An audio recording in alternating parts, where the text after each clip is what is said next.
Hi, my name is Nick Kuntz, and this project is for POS 435, and the title is And the World Will Flourish. So I began my paper with a comparison of Liberia's Ellen Johnson Sirleaf, who's the first female head of state in a sub-Saharan African country, and I compared her with Hillary Clinton. So in an Al Jazeera news article, Sirleaf is interviewed by Stephanie Sy, and she states her primary focus to heal Liberia is to give women, and I quote, all the rights that men have access to: right to land, right to credit, right to technology. So her idea of female power and agency is to be able to give these human rights, which are sort of a modern day version of life, liberty, and property, to women. And that to her is where real power and real female agency lies.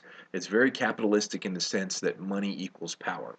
Now, Hillary Clinton, at the UN's Fourth World Conference of Women in Beijing, she said, and I quote, if women are healthy and educated, their families will flourish. If women are free from violence, their families will flourish. If women have a chance to work and earn as full and equal partners in society, their families will flourish. And when families flourish, communities and nations do as well.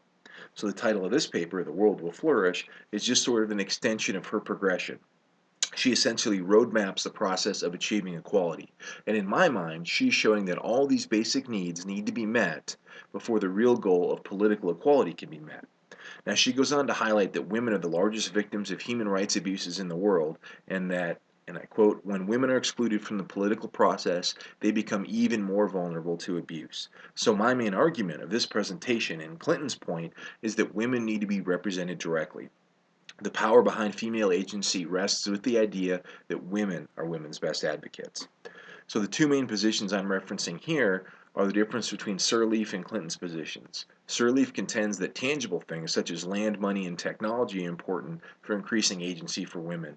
Clinton, on the other hand, contends that political representation on its face and the ability to advocate for oneself is of prime importance. In this instance, I agree with Clinton that only political equality can bring true equality, and that is the true source of agency for women. Now, women as a political force have shaped the international landscape immensely. Female politicians often devote more time and energy addressing issues related to children and women than their male counterparts.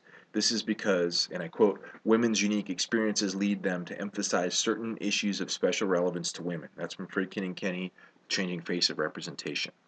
So, yet what they do is the benefits of a female politician aren't only limited to female issues. When female politicians approach an issue, they do so from a unique perspective, and then they often provide inventive solutions to current problems, but then they also often address problems that are overlooked by traditional political processes. And this is because women are, and I quote, forced to make compromises that men in their lives were far less likely to make. That's from Anne Marie Slaughter, Why Women Still Can't Have It All. So, because women approach things from a different perspective, they give different solutions.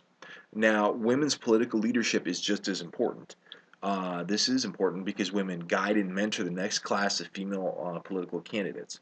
They can also help each other achieve higher and higher levels of political office, including that of head of state.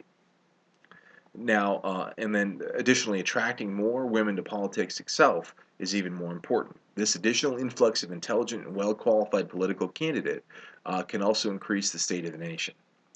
Now, female politicians have often been shown, and I quote, to show a significantly higher level of external efficacy than their male respondents. That's from Friedkin and Kenny again.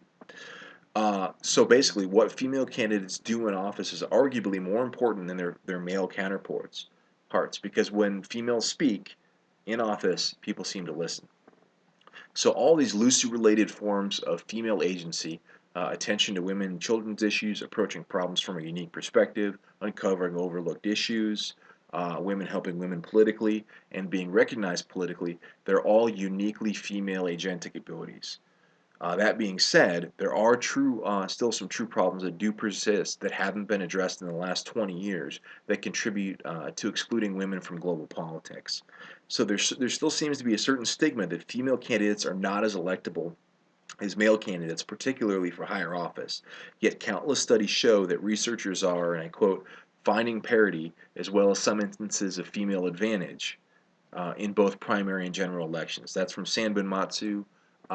Do parties know that women win? So generally speaking, throughout the world, the public has no issue voting for women candidates.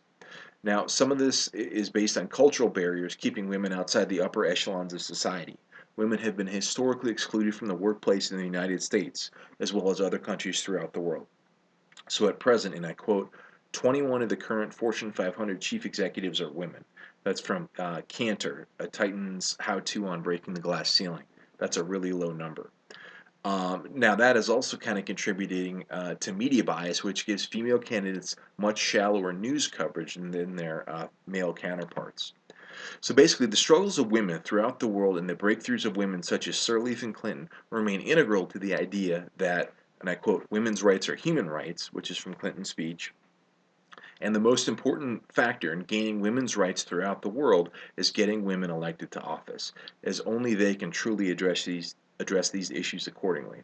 Yet significant cultural obstacles such as engendered stereotypes, media bias, and small candidate pools do still create significant barriers to getting women into office.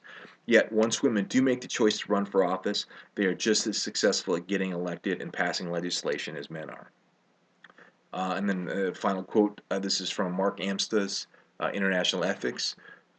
He says that human rights is a language of individual empowerment, and empowerment for individuals is desirable because when individuals have agency, they can protect themselves from injustice.